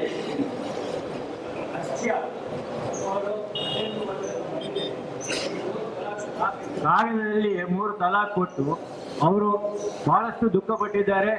ಸರ್ಕಾರಕ್ಕೂ ಹೇಳಿದ್ದಾರೆ ಕಾನೂನು ಇಲ್ಲದೆ ಅದನ್ನು ಪರಿಹರಿಸೋಕ್ಕಾಗಲಿಲ್ಲ. ಆದರೆ ಅವರ ಕುಟುಂಬದವರು, ಅವರ ಸ್ವಜಾತಿಯವರು, ಬಾಂಧವರು ಬಂದೇ ಬರಲಿಲ್ಲ. ಆದ್ದರಿಂದ ಅದಕ್ಕೆ ಏನು ಮಾಡಬೇಕು ಒಂದು ಪ್ರಶ್ನೆ. ಇನ್ನೊಂದು ಪ್ರಶ್ನೆ, ನಾವು ಹೇಳ್ತಾ ಇದ್ದೀರಿ ಮುಸ್ಲಿಮರಲ್ಲಿಯೇ ಪರಿವರ್ತನೆಯ ಬಗ್ಗೆ ತಿಳುವಳಿಕೆ ಆಗ್ಬೇಕಂತ. ಖಂಡಿತವಾಗುವುದಕ್ಕೆ ಸಾಧ್ಯ ಇಲ್ಲ. ನಾನು ಹಿಂದೆ ಡೆಲ್ಲಿಗೆ ಹೋದಾಗ ಮುಸ್ಲಿಮರ ಒಂದು ವಿಚಾರಗೋಷ್ಠಿಯಲ್ಲಿ ಭಾಗವಹಿಸಿದ್ದೆ. ಅಲ್ಲಿ ಒಬ್ಬ ಮುಸ್ಲಿಂ ವಿದ್ಯಾವಂತೆ ನ್ಯಾಯವಾದಿ ಮಾತಾಡ್ತಾ ಹೇಳಿದ್ರು, ನಾವು ಎಷ್ಟು ಹೇಳಿದ್ರು ಇವರು ಕೇಳೋದಿಲ್ಲ. ಯಾಕೆ ಕೇಳೋದಿಲ್ಲ ಅಂದ್ರೆ ನಮಗೆ ದೊಡ್ಡ ಪರಿವರ್ತನೆಗೆ ದೊಡ್ಡ ಸಮಸ್ಯೆ ಆಗಿತ್ತು ಕಾದಿಗಳು, ಧರ್ಮ ಗುರುಗಳು. ಅವ್ರು ಹೇಳ್ತಾರೆ ಯಾರು ಹೇಳಿದ್ದನ್ನು ಕೇಳಬೇಡಿ ಅಂತ. ಇತ್ತೀಚೆಗೆ ಹೈದರಾಬಾದ್ನಲ್ಲಿ ನಡೆದಂತ ಒಂದು ಘಟನೆ ಪತ್ರಿಕೆಯಲ್ಲಿ ಬಂದಿದೆ. ಮಗು ಹುಟ್ಟಿದೆ ತಕ್ಷಣ ಅವರು ಕಾದಿ ಹೇಳಿದ್ರಂತೆ 5 ಸಲ ಪ್ರಾರ್ಥನೆ ಅಂತ ಏನು ಹೇಳ್ತಾ ಇದ್ದೀರಾ, ಆ ಪ್ರಾರ್ಥನೆ ಆಗಿದೆ. ಮಗುವಿಗೆ ಹಾಲನ್ನು ಕೊಟ್ಟರೆ ಖಂಡಿತವಾಗಿ ತಪ್ಪು ಕೊಡಬಾರ್ದು ಅಂತ ಹೇಳಿ ಮಗು ಒದ್ದಾಡಿದ ಘಟನೆ ನಡೆದಿದೆ. ಇದರ ಬಗ್ಗೆ ಹೇಗೆ ಅಂತ ಯಾವ ರೀತಿ ಮಾಡೋದಕ್ಕೆ ಸಾಧ್ಯ? ಕಾನೂನು ಈಗ ನೋಡಿ, ಇವರೇ ಪುಣ್ಯದವರು, ಆ ಮಹಿಳೆ ಕಾನೂನು ಇಲ್ಲದಿರುವುದರಿಂದ ಪತ್ರಿಕೆಗಳು ಕೊಡ್ತಾರೆ, ಪ್ರಸ್ತಾಪ ಮಾಡ್ತಾರೆ, ಏನು ಮಾಡೋದಕ್ಕಾಗುವುದಿಲ್ಲ. ಕಾನೂನನ್ನು ತಂದಾಗ, ನಿಷೇಧಿಸುವ ಕಾನೂನು ತಂದಾಗ ಖಂಡಿತವಾಗಿ ನ್ಯಾಯಾಲಯದಲ್ಲಿ ತಮ್ಮ ಒಂದು ಕೇಳಿಕೆಯನ್ನ ಇಟ್ಟು ನ್ಯಾಯಾಲಯದಿಂದ ಪರಿಹಾರವನ್ನು ಪಡೆಯಲಿಕ್ಕೆ ಸಾಧ್ಯ. ಇಲ್ಲಿಯೂ ಅಷ್ಟೇ, ಹಾಂಗ್ ಮಾಡಬಾರ್ದು, ಪ್ರಾರ್ಥನೆ ಮಾಡಬಾರ್ದು. ಪ್ರಾರ್ಥನೆ ಕೇಳೋದಂತ ಹುಟ್ಟಿದ ಮಗುವಿಗೆ ಹಾಲು ಕೊಡಬಾರ್ದು. ನೀವು ಹೇಳಿದ್ದನ್ನು ಹೇಳ್ತಾ ಇದ್ದೀರಿ, ದಯವಿಟ್ಟು ರಿಪೀಟ್ ಮಾಡಬೇಡಿ. ಕಾಜಿ ಹೇಳಿದಂತಾದ್ರೆ ಅದಕ್ಕೆ ಯಾವ ರೀತಿ ಪರಿಹಾರ? ನೀವು ನಿರಾಶಾವಾದಿಗಳನ್ನೇ ಮೀಟ್ ಆಗ್ತಾ ಇದ್ರೆ ನೀವು ನಿರಾಶಾವಾದಿ ಆಗ್ತೀರಿ. ಕೆಲವು ಆಶಾವಾದಿಗಳು ಬಹಳಷ್ಟು ಸಂಖ್ಯೆಯಲ್ಲಿ ಸಮುದಾಯದಲ್ಲಿದ್ದಾರೆ, ಅವರನ್ನು ಭೇಟಿಯಾಗಿ ಕೆಲವೊಮ್ಮೆ ನೋಡಿ. ಈ ಸಾಯಿರಾ ಬಾನು ಅನ್ನುವ ಮಹಿಳೆ, ಆಕೆಯ ಕಂಪ್ಲೇಂಟ್ ನೋಡಿದೆ ನಾನು. ಅವಳಿಗೆ ಮದುವೆ ಆಗಿ 15 ವರ್ಷ ಆಯಿತು. 15 ವರ್ಷದ ನಂತರ ಅವಳಿಗೆ ಅವಳ ಗಂಡ ತಲಾಕ್ ಕೊಟ್ಟ ಮತ್ತು ತ್ರಿವಳಿ ತಲಾಕ್ ಕೊಟ್ಟದ್ದು. ಎಟ್ ಎ ಟೈಮ್ 3 ತಲಾಕ್. ಮತ್ತು ಇದರ ವಿರುದ್ಧ ಈ ತ್ರಿವಳಿ ತಲಾಕ್ ಸಿಸ್ಟಮ್ನ ವಿರುದ್ಧ ಅವಳು ಕೋರ್ಟಿಗೆ ಹೋದಳು. ಅವಳ ಸ್ಟೋರಿ ನೋಡಿದ್ರೆ ಅವಳ ಗಂಡ ಧರ್ಮದೊಂದಿಗೆ ಯಾವುದೇ ಸಂಬಂಧ ಇಲ್ಲದವನು. ಅವನು ಈ ಧರ್ಮದ ಅವಕಾಶ ಬಳಸಿದ್ದಾನೆ, ಧರ್ಮದಲ್ಲಿರುವಂತಹ ಈ ತಲಾಕ್ನ ಅವಕಾಶವನ್ನು ಬಳಸಿದ್ದಾನೆ. ಅದೇ ವೇಳೆ ಆ 15 ವರ್ಷಗಳ ಅವಧಿಯಲ್ಲಿ 6 ಬಾರಿ ತನ್ನ ಪತ್ನಿಯನ್ನು ಎಬಾರ್ಷನ್ ಮಾಡಿಸಿದ್ದಾನೆ. ಅವಳು ಗರ್ಭವತಿಯಾದಾಗ 6 ಸಾರಿ ಅಧಿಕೃತವಾಗಿ ಎಬಾರ್ಷನ್ ಮಾಡಿಸಿದ್ದಾನೆ. ಮಾತ್ರ ಅಲ್ಲ, ಮದುವೆಯಾದ ಆರಂಭದಿಂದಲೂ ಅವಳು ಗರ್ಭವತಿ ಆದಾಗಲೆಲ್ಲ ಅವಳಿಗೆ ಗುಳಿಗೆಗಳನ್ನು ತಿನ್ನಿಸ್ತಾ ಇದ್ದಾವ. ಈ ರೀತಿಯ ರೋಗಗ್ರಸ್ತ ಮನಸ್ಸಿನ ಒಬ್ಬ ಮಾನಸಿಕವಾಗಿ ವಿಕೃತವಾಗಿರುವಂತಹ ಒಬ್ಬ ವ್ಯಕ್ತಿಯ ಧೋರಣೆಯ ಆಧಾರದಲ್ಲಿ ಇಡೀ ಸಮುದಾಯದ ಧೋರಣೆಯನ್ನು ನಿರ್ಧರಿಸಲಿಕ್ಕೆ ಸಾಧ್ಯ ಇಲ್ಲ. ಒಂದು. ಎರಡನೇದು, ಆ ಮನುಷ್ಯ ಕೊಟ್ಟಂತಹ ತಲಾಕ್, ಅದಕ್ಕೆ ಪರಿಹಾರ ಏನು ಅಂತ, ಆ ತಲಾಖೆ ತ್ರಿವಳಿ ತಲಾಖೆ ಪರಿಹಾರ ಏನಂತ ಹೇಳಿದ್ರೆ, ಇಸ್ಲಾಮಿನ ಕ್ರಮ ಪ್ರಕಾರ ಅವನಿಗೆ 3 ತಿಂಗಳ ಅವಧಿಯಲ್ಲಿ ಕೊಡುವ ತಲಾಖನ್ನು ಅದನ್ನು ಜಾರಿಗೊಳಿಸಬೇಕು. ಈ ಏಕಕಾಲದಲ್ಲಿ ಈಗ 3 ತಲಾಖ್ ಕೊಡುವ ಸಿಸ್ಟಮ್ ಅನ್ನು ಬ್ಯಾನ್ ಮಾಡಬೇಕು ಅಂತ ಇದು ಅವರ ಬೇಡಿಕೆ. ನೋಡಿ, ಒಬ್ಬರು 3 ತಲಾಖ್ ಏಕಕಾಲದಲ್ಲಿ ಕೊಟ್ರೆ ಮಹಿಳೆ ಬೀದಿಗೆ ಬೀಳ್ತಾಳೆ ಅಂತ ಹೇಳ್ತೇವೆ ನಾವು. ಅದೇ ತಲಾಖನ್ನು 3 ತಿಂಗಳ ಅವಧಿಯಲ್ಲಿ ಕೊಟ್ರೆ ಅವಳು ಬೀದಿಗೆ ಬೀಳುದಿಲ್ವಾ? ಒಂದು ತಲಾಖನ್ನು ಒಂದೇ ಸಲಕ್ಕೆ 3 ಬಾರಿ ಕೊಟ್ಟು ಅದರ ಪರಿಣಾಮವಾಗಿ ಮಹಿಳೆ ಬೀದಿಗೆ ಬೀಳ್ತಾಳೆ ಅಂತ ನಾವು ಒಪ್ಪುದಾದ್ರೆ, ಅದೇ ತಲಾಖನ್ನು 3 ತಿಂಗಳ ಅವಧಿಯಲ್ಲಿ 3 ಹಂತಗಳಲ್ಲಿ ಕೊಡಬೇಕು ಅಂತ ನೀವು ಕಾನೂನು ಮಾಡಿದ್ರೆ, ಆಗ ಅವಳನ್ನು ಬೀದಿಗೆ ಬೀಳುವುದರಿಂದ ತಪ್ಪಿಸ್ಲಿಕ್ಕೆ ಆ ಕಾನೂನಿನಿಂದ ಸಾಧ್ಯ ಉಂಟಾ? ಅದರಿಂದ ಸಾಧ್ಯ ಇಲ್ಲ. ಅದಕ್ಕೆ ಬೇರೆ ವ್ಯವಸ್ಥೆ ಇರಬೇಕು. ಮಹಿಳೆ ಇಸ್ಲಾಂ ಧರ್ಮದ ಪ್ರಕಾರ ಮಹಿಳೆ ಮದುವೆ ಆದ ಕೂಡಲೇ ಅವಳ ತಾಯಿ ತಂದೆಗೆ, ಅವಳ ಸಹೋದರರಿಗೆ, ಅವಳ ಸಹೋದರಿಯರಿಗೆ, ಅವಳ ತಾಯಿಯ ಎಲ್ಲ ಇಡೀ ಕುಟುಂಬಕ್ಕೆ ಅವಳಿಗೆ ಸಂಬಂಧಿಸಿದಂತೆ ಯಾವುದೆಲ್ಲ ಜವಾಬ್ದಾರಿಗಳಿವೆ ಆ ಜವಾಬ್ದಾರಿಗಳಲ್ಲಿ ಚಿಕ್ಕಾಸಿನ ಕೊರತೆ ಕೂಡ ಇರುವುದಿಲ್ಲ. ಮದುವೆ ಆದ ನಂತರವೂ ಅದೇ ಜವಾಬ್ದಾರಿಗಳು ಮುಂದುವರಿತವೆ. ಗಂಡ ಅವಳ ಪಾಲನೆ ಪೋಷಣೆಗೆ ವಿಫಲನಾದ್ರೆ ಅವರ ಹೊಣೆಗಾರರು ಇರ್ತಾರೆ, ಅವರ ಮೇಲೆ ಅವರನ್ನು ಪಾಲನೆ ಪೋಷಣೆ ಮಾಡುವ ಹೊಣೆ ಇದೆ ಒಂದು. ಎರಡನೇದು, ಸಾಮಾನ್ಯವಾಗಿ ಚಿತ್ರಣ ಹೇಗೆ ಅಂತ ಹೇಳಿದ್ರೆ ಮದುವೆ ಆಗ್ತಾರೆ, 4 ಮಕ್ಕಳನ್ನು ಹುಟ್ಟಿಸ್ತಾರೆ ಮತ್ತು ಮಕ್ಕಳು ಮತ್ತು ಹೆಂಡತಿ ಎಲ್ಲರನ್ನು ಬೀದಿಗೆ ಎಸಿದ್ದಾರೆ. ನಿಜವಾಗಿ ಇಸ್ಲಾಂ ಧರ್ಮದಲ್ಲಿ ಈ ಜೀವನಾಂಶ ಕೊಡುವಂತಹ ಜವಾಬ್ದಾರಿ, ಪುರುಷ ಮಹಿಳೆಗೆ ಜೀವನಾಂಶ ಕೊಡಬೇಕಾದದ್ದು ಅವನ ಪತ್ನಿಯಾಗಿರುವ ಅವಧಿಯಲ್ಲಿ ಮತ್ತು ವಿಚ್ಛೇದಿತಳಾದ್ರೆ ಇದ್ದತ್ನ ಅವಧಿಯಲ್ಲಿ 3 ತಿಂಗಳ ಅವಧಿ. ಆ ಅವಧಿಯಲ್ಲಿ ಅದರ ನಂತರ ಪತ್ನಿಗೆ ಜೀವನಾಂಶ ಅವನು ಕೊಡಬೇಕಾಗಿಲ್ಲ, ಯಾಕಂದ್ರೆ ಅವಳು ಇನ್ನೊಬ್ಬ ವ್ಯಕ್ತಿಯನ್ನು ವಿವಾಹ ಆಗ್ಲಿಕ್ಕೆ ಸ್ವತಂತ್ರಳಾಗಿರ್ತಾರೆ. ಆದ್ರೆ ಆ ಮಕ್ಕಳ ವಿಷಯದಲ್ಲಿ ಯಾವುದೇ ಹೊಸ ಕಾನೂನಿನ ಅಗತ್ಯ ಇಲ್ಲ, ಯಾವುದೇ ಹೊಸ ಕಾನೂನಿನ ಅಗತ್ಯ ಇಲ್ಲ. ಯಾಕಂತ ಹೇಳಿದ್ರೆ ಆಲ್ರೆಡಿ ಆ ಕಾನೂನು ಇದೆ. ಆ ಮಕ್ಕಳ ಪಾಲನೆ ಪೋಷಣೆಯ ಸಂಪೂರ್ಣ ಜವಾಬ್ದಾರಿ ಆ ಪುರುಷರಿಗೆ ಸೇರಿದೆ. ಒಂದು ವೇಳೆ